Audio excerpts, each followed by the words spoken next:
গতকালকে motion expert যে প্লাগইনটা launch করছিলাম ওটার একটু ডিটেলস নিয়ে একটু কথা বলি। তো ডিটেলসে যাওয়ার আগে আমরা আগে একটু দেখি এটা ডাউনলোড প্রসেসটা আসলে কী। তো লিঙ্কে ক্লিক করার পরে দেন প্রথম ভার্সন আপলোড করার পরে যখন সেকেন্ড ভার্সন দেখলাম যে একটু প্রবলেম ছিল, যে এখানে একটু ফিক্স করা হয়েছে এটা। অ্যান্ড দেন ওখানে একটা প্রবলেম ছিল, সেটা হচ্ছে নোটিফিকেশন। দেখা গেছে যে আমি যখন সেকেন্ড ভার্সনটা আমি আপডেট করতেছি তখন আপনারা এরকম একটা নোটিফিকেশন পান যে এরকম এখানে লেখা থাকে যে আপডেট করো এরকম কিছু। তো আপডেট করলে আবার এই পেজে নিয়ে আসে আর কি। তো বারবার মাল্টিপল টাইম লোক পাচ্ছিল মানুষের, সবাই, আমিও পাচ্ছিলাম নোটিফিকেশন। তো ওইটা ফিক্স করার পরে হচ্ছে যে এই ভার্সনটা, এটা ফাইনাল ভার্সন, এটা এখন পর্যন্ত ঠিক আছে এবং ভালো মতো কাজ করতেছে। এই যে 2 ঘন্টা আগে হচ্ছে আমি আপলোড করছিলাম এখানে এই ভার্সনটা। তো আপনাদের এখান থেকে সবগুলো ফাইল লাগবে না, জাস্ট এই যে motion expert dot jet XP যেটা, এটাই আপনাদের লাগবে আর কি। তো এখানে যদি আমার নামের উপরে ক্লিক করি, এটা ক্লিক করলে দেখেন যে এদিকে ডাউনলোড অপশন দেয় আমাকে এরকম। ডাউনলোড ডাউনলোড দিয়ে দিলাম, এটা যে ডাউনলোড হয়ে গেছে ডাউনলোড। আচ্ছা, এটা আমাদের ডাউনলোড প্রসেস শেষ। আর আগের যে লিঙ্কটা ছিল ওটা একটু দেখাই দিই। আগের লিঙ্কের জন্য যদি এখানে আমরা যাই, আগের লিঙ্ক যেটা, আগের লিঙ্কে যেরকম ছিল এটা। আর এখানে যদি যাই দেখেন যে ডান পাশে এখানে গিটহাবের একটা অপশন থাকে, যে নতুন নতুন ভার্সনগুলো ডেভেলপাররা যখন এখানে আপলোড করে তখন এই যে এখানে লেটেস্ট নামে একটা অপশন থাকে, যে লেখা লেটেস্ট ডান পাশে যে কর্নারে। এখানে ক্লিক করলে ওই যে ওই পেজে নিয়ে যায় আর কি, যেটার এই লিঙ্কটা হচ্ছে আমি দিয়ে দিব আর কি। তাহলে বারবার আপনাদের আসতে হবে না এখানে, এই যে এই লিঙ্কটা। তো এখানে যা সেটা আমি ডাউনলোড করলাম, এটা আমি কেটে দিই। তো এখন আপনাদের লাগবে হচ্ছে একটা এক্সটেনশন, যেটা হচ্ছে জেড এক্সপি এক্সটেনশন। তো ডিফল্ট একটা আরেকটা জেড এক্সপি ইনস্টলার আছে, ওটা দিয়ে আসলে কাজ করে না, ওটা দিয়ে ইভেন আমার উইন্ডোজ সিস্টেমেও কাজ করে না। তো আপনাদের যেটা লাগবে সেটা হচ্ছে এই যে এটা, এইটা হচ্ছে UXP Z XP installer by create by হচ্ছে আপনার এই স্ক্রিপ্ট। তো এটা একটু আপনার এক্সটেনশনটা ডাউনলোড করে নেবেন। তো এখানে কিছু প্লাগইন দেখা যাচ্ছে আমার অলরেডি ইনস্টলেশন করা আছে। তো এখন আমরা যেটা ডাউনলোড করলাম ওইটাকে জাস্ট আমি এখানে ধরেন এইভাবে ড্র্যাগ করে জাস্ট এখানে ফেলে দিব। ওই যে যেই এক্সটেনশনটা আমরা ডাউনলোড করছি, motion expert dot Z XP, এটা যদি ছেড়ে দিই তখন আমাকে বলতেছে আর কি যে এটা ইনস্টল করতে। জাস্ট আমি জাস্ট ইনস্টল দিব। ইনস্টল দিলে এটা কাজ শেষ। একটু আমাদের ওয়েট করতে হবে। তো এটা শেষ। তো দেন এখানে দেখাচ্ছে যে এটা ইনস্টলেশন হয়ে গেছে 1.0.2 ভার্সন যেটা। তো ইনস্টলেশন শেষ, আমি কেটে দিই। তো এখন হচ্ছে আমি আফটার ইফেক্টটা ওপেন করব। আচ্ছা, তো আফটার ইফেক্ট আমাদের ওপেন হয়ে গেছে। তো এখন আমাদের যাইতে হবে আবার যে উইন্ডো থেকে এক্সটেনশন, সেখান এক্সটেনশন থেকে মোশন এক্সপার্ট। এখানে ক্লিক করলে এটা এখানে চলে আসে। এটা আপনাদের এখানে আসবে না, আপনাদের হচ্ছে এরকম আনলক দেখাবে। তো আমি সেট করে রাখছিলাম আর কি এখানে, তাই এখানে দেখাচ্ছে। আচ্ছা, দেন এগুলো আসি, আমরা প্রথমে টুলসের মধ্যে আছি, আমরা বেসিক ফিচার্স নিয়ে কথা বলি। আচ্ছা, একটা কম্পোজিশন ক্রিয়েট করি, এখানে বাটনে প্রেস করে কম্পোজিশন ক্রিয়েট করে নিলাম। অ্যান্ড দেন এখানে যে অপশনটা আছে, এটা হচ্ছে অ্যাঙ্কার পয়েন্ট পজিশনগুলো চেঞ্জ করার জন্য। এই ফিচারগুলো আমরা অন্যান্য প্লাগইন, অন্যান্য স্ক্রিপ্টেও দেখছি আমরা, এটা সিমিলার জিনিস। ধরুন আমি একটা টেক্সট নিয়ে এখান থেকে ক্লিক করে একটা টেক্সট নিয়ে ফেললাম। এখন এখানে মাঝখানে যে অ্যাঙ্কর পয়েন্টটা আছে এগুলো চেঞ্জ করার জন্য জাস্ট যেখান থেকে যদি আমরা যেই পজিশনে দিই না কেন, এটা ওই পজিশনে চলে যায়। আর এটা নিয়ে আমরা অনেকে কাজ করছি, এটা যেটা সিকোয়েন্স লেয়ার, যেটা এটা হচ্ছে যখন মাল্টিপল লেয়ার থাকে, ধরুন আমি কিছু মাল্টিপল লেয়ার ক্লিক করে নিই এখান থেকে টেক্সটের মধ্যে, কয়েকবার আমি ক্লিক করতেছি, ধর মাল্টিপল লেয়ার আমার এখানে হয়ে গেল গা।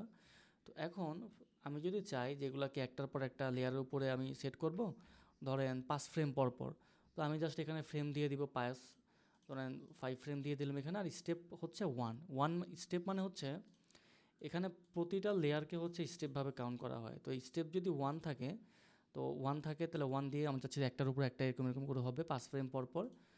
তো এই দুইটা আমরা সিলেক্ট করা শেষ। এখন এখানে 3টা বাটন আছে, টি, বি আর আর। টি মানে হচ্ছে টপ, বি মানে হচ্ছে বটম, আর আর মানে হচ্ছে র্যান্ডম। ঠিক আছে? সো ধরেন আমি সবগুলো টেক্সট এখান থেকে সিলেকশন করলাম, করার পরে আমি চাচ্ছি টপ থেকে হচ্ছে এটা এরকম নামবে, অথবা চাচ্ছি বটম থেকে। তো বটমে বি যদি আমি প্রেস করি, এটা প্রেস হয়ে আছে অলরেডি। দেন আমি সিকোয়েন্স লেয়ারে ক্লিক করলে এটা নিচ থেকে যে এখানে হয়ে যায়। আমি যদি কাউন্ট করে দেখাই, ধরেন 1 ফ্রেম, 2 ফ্রেম, 3 ফ্রেম, 4, 5, এই যে 5 থেকে এটা শুরু, আবার 5/5 এটা ভেবে এটা হয়ে গেছে। সেমভাবে আমি যদি চাচ্ছি যে বটম থেকে না, আমি টপ থেকে করবো, তাহলে টিতে আমি প্রেস করি, টপ থেকে হোক, তাহলে এটা এইভাবে নামবে। এখন যদি আমি এখান থেকে সিকোয়েন্স লেয়ারে ক্লিক করি, তাহলে ওইভাবে নামছে। আর এটা হচ্ছে র্যান্ডম, দিলে ওই যে র্যান্ডমভাবে এরকম এরকম এরকম হয়ে যায় আর কি, 5 ফ্রেম পর পর এরকম কিছু। আচ্ছা, আর এটা যেটা আছে, এটা মানে হলো ধরেন আমার এই টাইম ইন্ডিকেটরটা আছে এখানে, আমি চাচ্ছি প্রতিটা লেয়ার এখানে এখানে চলে আসুক। এটার জন্য আমরা শর্টকাটও ব্যবহার করি। কিবোর্ড থেকে শর্টকাটে করা যায়, আবার এখানে প্রেস করলে এটা এখানে চলে আসে আর কি। তো লেয়ার সিলেকশন থাকতে হবে। তো এটা গেল একটা ফিচার্স। অ্যান্ড সেকেন্ড ফিচার্স যেটা, এটা হচ্ছে স্মার্ট অর্গানাইজার, যেটা ফোল্ডার। তো ধরেন আমাদের এখানে এক্সাম্পল হিসেবে ধরেন আমি একটা এখানে স্ক্রিনশট নিয়ে আসলাম, একটা ভিডিও নিয়ে আসলাম, তারপরে হচ্ছে একটা ছবি বা তারপরে কিছু অনেকগুলো নিয়ে আসলাম। তো আমরা যখন অনেক অনেক কিছু নিয়ে কাজ করি, অনেক প্রজেক্ট থাকে, অনেক ভিডিও থাকে, ছবি, ব্লা তো এগুলোকে আর কি অর্গানাইজ করতে অনেক সময় লাগে, আমাদের অনেক প্যারা খাইতে হয়। সো ওইটাকে ইজি করার জন্য এই অপশনটার কাজ। আমি যদি ক্রিয়েট ফোল্ডারসে ক্রিয়েট করি, দেখেন এখানে কিন্তু ফোল্ডার অটোমেটিক সে বানায় দেয়। অ্যান্ড দেন যদি জাস্ট অর্গানাইজ ফাইলস দিই, এগুলোকে অটোমেটিক্যালি সে মুভ করে দেয়, এবং আমাদের হচ্ছে এই প্রজেক্ট প্যানেলটা অনেক ক্লিন থাকে এবং প্রফেশনাল থাকে আর কি, মানে ভালো দেখা যায় জিনিসটাকে। এটা হচ্ছে এটার ফিচার। দ্যাট মিনস আপনি যদি নেক্সট টাইমে কোনো কিছু আবার এখানে আপলোড করেন, ধরেন একটা মিমস নিয়ে আসলাম, এখানে আসছে, এটা অর্গানাইজ ফোল্ডারে ক্লিক করলে ঢুকে যায়, কারণ ফোল্ডার তো অলরেডি আমাদের ক্রিয়েট করাই আছে। তো এটা হচ্ছে এটার কাজ, এটা গেল। এটাকে চাইলে হচ্ছে আমরা আনএক্সপান্ডও করতে পারি, যেখানে ক্লিক করলে এক্সপান্ড হয়, আবার আনএক্সপান্ড হয়। তো লেয়ার অ্যান্ড কম যেটা, এটাও খুবই বেসিক একটা ফিচার্স। নিউ কম্পোজিশনে ক্লিক করলে ওই যে কিবোর্ড থেকে শর্টকাট প্রেস হয় আর কি, অল্টার প্লাস এন অথবা কমান্ড প্লাস এন, এটা প্রেস হয়। টেক্সটে ক্লিক করলে একটা টেক্সট অ্যাড হয়ে যায় এখানে। অ্যান্ড দেন নালে ক্লিক করলে নাল চলে আসে। অ্যাডজাস্টমেন্ট লেয়ারে ক্লিক করলে অ্যাডজাস্টমেন্ট চলে আসে। সলিড দিলে যে সলিডের পপ আপটা এখানে আসে আমাদের এখানে, আর শেপ দিলে যে শেপের একটা লেয়ার আসে আর কি, শুধু ব্ল্যাঙ্ক লেয়ার আসে। আচ্ছা, আরেকটা জিনিস সেটা হচ্ছে, ধরেন আমি একটা টেক্সট এখান থেকে সিলেকশন করলাম, ক্রিয়েট করলাম, ধরেন আমি এখানে রাখছি এটা। তো আমি চাচ্ছি, আচ্ছা মাল্টিপল কয়েকটা টেক্সট নিয়ে নিই, 1 2 3 4 5। আচ্ছা, এগুলোকে একটু দূরে দূরে সরাই দিই, তাহলে বোঝাতে সুবিধা হবে। মানে এরকম। এখন ধরেন আমি এখান থেকে 2 নাম্বার লেয়ারটা সিলেকশন করলাম। তো 2 নাম্বার লেয়ার সিলেকশন করার পরে আমি যদি সিলেকশন করে যদি নালে প্রেস করি, তাইলে ওই যে লেয়ারটা হচ্ছে নালের সাথে প্যারেন্টাল লিঙ্ক হয়ে যায়, এবং এই নালটা ক্রিয়েট হয়ে হচ্ছে যে লেয়ারটার উপরে আমরা সিলেক্ট করে ক্রিয়েট করছি, ওইটার উপরে লেয়ারে চলে আসে এটা। ঠিক আছে? আচ্ছা, আর কম্পোজিশন যেটা, এটা তো প্রেস করে দেখাইছে ওটা হয়, কিন্তু যদি আমি কোনো লেয়ার বা কোনো অবজেক্ট সিলেকশন করে যদি কম্পোজিশনে ক্লিক করি, তাহলে এটা ওই সবগুলো হচ্ছে প্রি কম্পোজ হয়ে যায়। প্রি কম্পোজ হয়ে গেল গা, এটা শেষ। অ্যান্ড দেন আমরা হচ্ছে এক্সপ্রেশনগুলো একটু দেখি, এটা আমাদের দেখাচ্ছে, সেটাও আমরা আনএক্সপ্লেন করে দিই। এক্সপ্রেশনটা বাকি আছে। এখন ধরেন আমরা এখান থেকে একটা শেপ ক্রিয়েট করি, ধরেন এরকম একটা শেপ, কিছু একটা ধরে নিলাম, এটা হচ্ছে একটা আইকন বা ছবি বা কিছু একটা। তো স্ট্যাটিক না রাখার জন্য আমরা তো দেখা গেছে যে এক্সপ্রেশন ইউজ করি, যেমন উইগেলটা ইউজ করি। তো মোস্ট ইউজফুল উইগেল হয় most of the time. Then bounce আছে, আর হচ্ছে এলাস্টিক আছে। সো উইগেলে যদি আমরা একটু দেখি, ধরেন এখান থেকে জাস্ট এক্সপ্যান্ড করলাম, দেন এখানে ট্রান্সফর্ম চলে আসলাম। এখন আমি যাচ্ছি এটা নড়ুক আস্তে আস্তে, পজিশন তার মাত্র পজিশন, তাই না? সো পজিশনে যদি জাস্ট এখান থেকে সিলেকশন করার পরে ওইগুলো যদি প্রেস করি, তাহলে অটোমেটিক্যালি এক্সপ্রেশনটা এখানে অ্যাড হয়ে যায়। সো আমি যদি প্লে করি, এটা এখন আস্তে আস্তে এরকম নড়তেছে, মুভ হচ্ছে, ওইগুলো হচ্ছে স্মুথলিভাবে। ঠিক আছে? অ্যান্ড যদি আমি চাই যে না উইগেলটা অনেক জোরে হোক বা অন্য কোনো পজিশন, ধরেন স্কেল জাস্ট সিলেকশন করে যদি আমি উইগেলে প্রেস করি, তাহলে ওই স্কেলটা এরকম একটা উইগেল টাইপের হয় আর কি, এরকম আস্তে আস্তে হচ্ছে উইগেল টাইপের। অ্যান্ড দেন সেমভাবে রোটেশনেও কাজ করে। একইভাবে রোটেশনে দিলে যদি উইগেল দিই, তাহলে ও আস্তে আস্তে এরকম রোটেশন হয়, উইগেল কাজ করতেছে। আর যদি এক্সপ্রেশনের এখানে যে কন্ট্রোলারটা আছে, কন্ট্রোলারটা যদি সামনের দিকে দিই, মানে বাড়াই দিই আর কি ভ্যালুটা, দেন ধরেন যদি আমরা এই পজিশনে সিলেকশন করে উইগেল মারি, তাহলে অনেক স্পিড এটা মুভ হবে, যে আগের চাইতে অনেক স্পিডে মুভ হচ্ছে। এটা আরেকটু ভালো মতো বোঝানোর জন্য আমি ইচ্ছা করে অনেক বেশি বাড়াই দিই। তো পজিশনে দিয়ে এই যে উইগেল দিলাম, দেখেন কী অবস্থা, খুব খারাপ অবস্থা, অনেক জোরে জোরে মুভ হচ্ছে এটা। তো এটা হচ্ছে কন্ট্রোলার দিয়ে কাজ করে। আর বাউন্স যেটা, ধরেন বাউন্সের জন্য আমরা এটা একটু বাউন্স করাই, ধরেন এখানে একটা কি ফ্রেম লাগবে আমাদের, একটা পজিশন দিয়ে এখান থেকে পজিশন, দেন 1 সেকেন্ড পরে একটা পজিশন, আগেরটা সামনের দিকে দিয়ে দিলাম। কারণ আমি চাচ্ছি ধরেন এটা একটু সামনে নিয়ে আসি, এটা বাউন্স খাবে কিছু একটা, তাহলে কিছু করতে হবে না, যে পজিশন বসানো আমাদের শেষ, জাস্ট কি ফ্রেমটা এখান থেকে সিলেকশন করবো, করার পরে যদি আমরা বাউন্সে ক্লিক করি, তাহলে অটোমেটিক্যালি বাউন্সটা খায় আর কি, এই যে বাউন্স হচ্ছে। তখন একটু সামনের দিকে আগাই দিয়ে হচ্ছে বাউন্সের স্পিডটা বাড়াই দিই, তাহলে জাস্ট কিছু করতে হবে না, এখান থেকে কি ফ্রেমটা সিলেকশন করতে হবে, বাউন্সের ভ্যালুটা বাড়াই দিয়ে বাউন্সে ক্লিক করলে ও বাউন্স, এই যে বাউন্সটা আগের চেয়ে একটু বেটার, একটু জোরে হচ্ছে এরকম। সেমভাবে এলাস্টিকটাও সেমভাবে কাজ করে আর কি।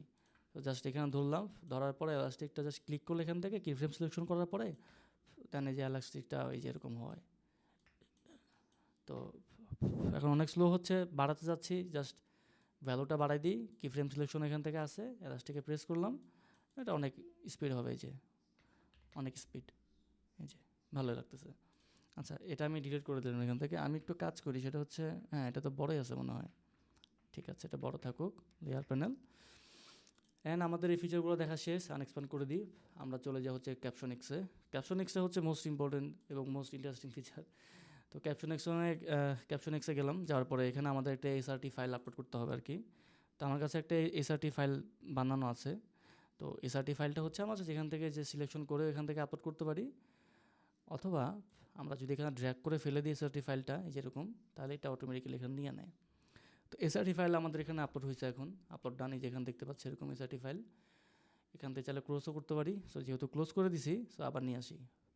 আচ্ছা, এটা গেল। এখন এখানে হচ্ছে ক্যাপশন স্টাইল, যেটা এখান থেকে আমরা চাইলে বিভিন্ন স্টাইল এখানে সিলেকশন করতে পারো। যেমন এটা নর্মাল কেস।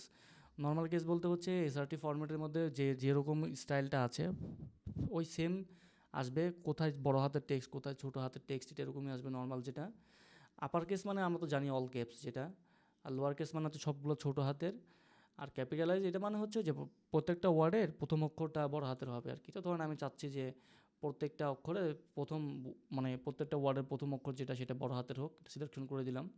এবং আমি এখন দেখাই দিব যে এখান থেকে এই অপশনটা থেকে যে আমার এই ক্যাপশন যেটা এটা কোথায় বসবে, এটা কি বটমে বসবে একদম নিচে, নাকি হচ্ছে এটা একটা লোয়ার থার্ড একটু উপরে, নাকি হচ্ছে কি আপনার এই মিডল পয়েন্টে, নাকি সেমভাবে টপ থার্ড মানে হচ্ছে একটু এখানে, আর টপ মানে তো হচ্ছে একদম উপরে। তো আমার মনে হচ্ছে কি যে লোয়ার থার্ডই বেস্ট, সো লোয়ার থার্ডে দিলাম।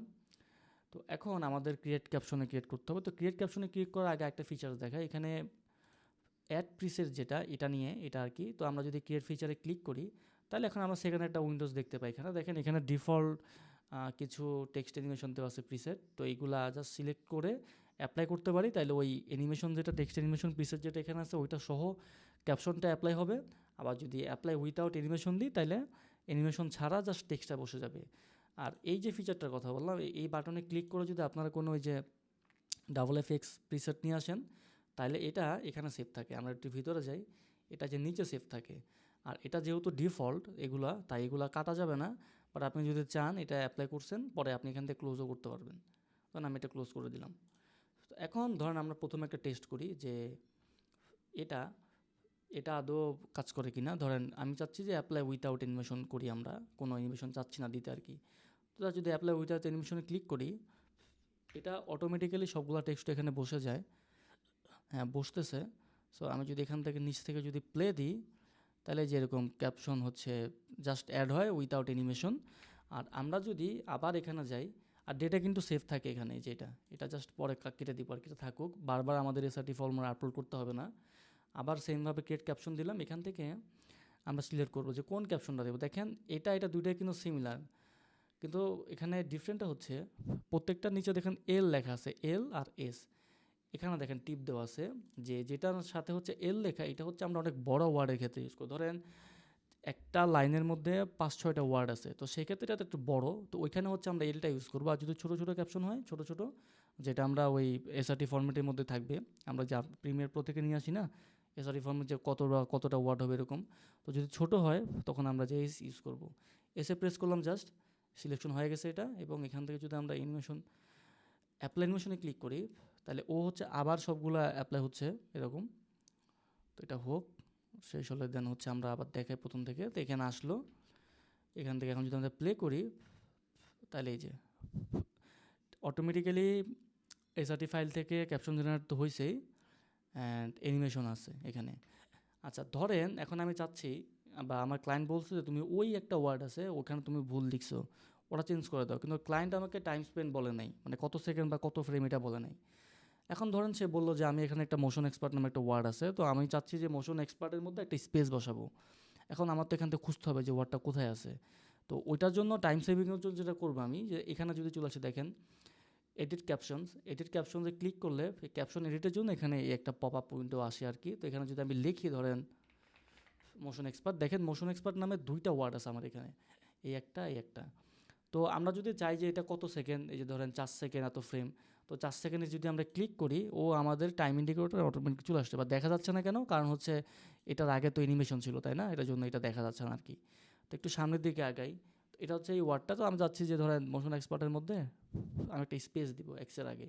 তো এখান থেকে জাস্ট যদি আমি স্পেস দিই, এখানে এটা অটোমেটিক্যালি হয়ে যায় স্পেসটা, এবং এটা আবার অ্যানিমেশনটা সেপারেটলি হয়। যেমন যদি সামনের দিকে একটা আসছে, দেখেন মোশনটা আগে আসছে, দেন এক্সপার্টটা একটু পরে, এভাবে। দেন এখানে আরেকটা এক্সপার্ট আছে, ধরেন এখানেও যদি আমি যাই, এটা কোথায় আছে একটু দেখি আমরা। এটা ক্লিক করলে এই যে আমাদের এখানে নিয়ে চলে আসে টাইম ইন্ডিকেটরটা। অ্যান্ড দেন এটা এখানে আছে, আমি চাচ্ছি এখানে একটা স্পেস দিতে। তো জাস্ট যদি এখানে ক্লিক করে যদি আমি স্পেস প্রেস করি বাটন থেকে, এটা দেখেন যেরকম হয়ে যায়। এটা রিয়েল টাইম কাজ করে, এবং এটা আবার সেপারেটলি অ্যানিমেশন হবে দুইটা।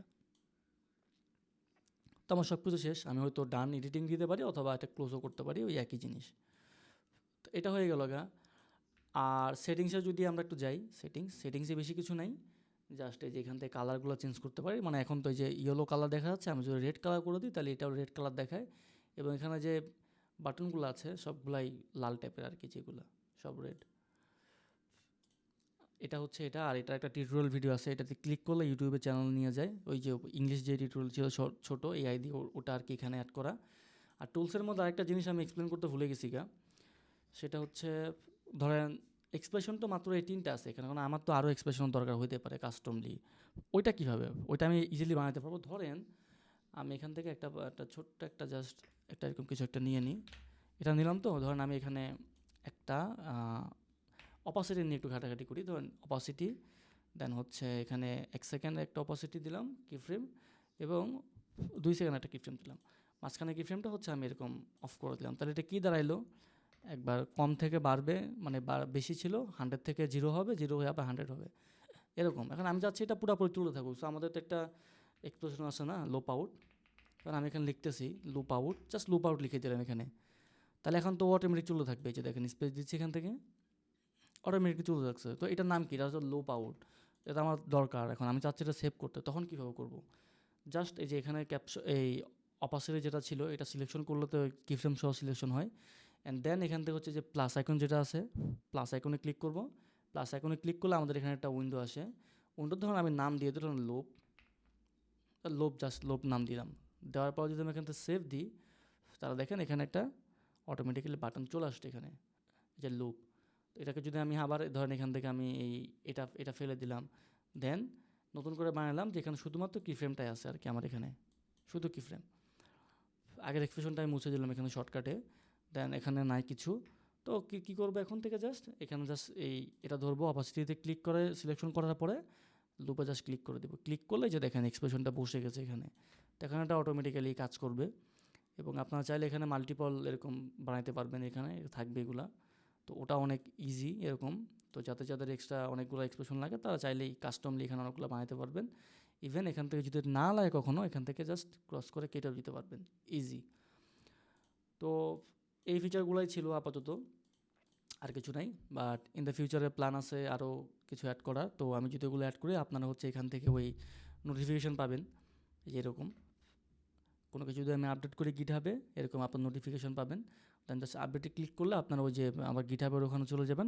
জাস্ট লেটেস্ট ভার্সন যেটা আছে ওইটাই জাস্ট একটু নিয়ে ডাউনলোড করে ইনস্টল করেন, তাহলে হবে। যেটা দেখবেন যে জাস্ট কোনটার পাশে এরকম লেটেস্ট লেখা আছে। আর ভার্সন তো অবশ্যই আছে, বর্তমানে ভার্সন হচ্ছে ভার্সন 1.0.2, আর ইন দ্য ফিউচার যেটা আসবে এটা হচ্ছে অবশ্যই 1.0.3।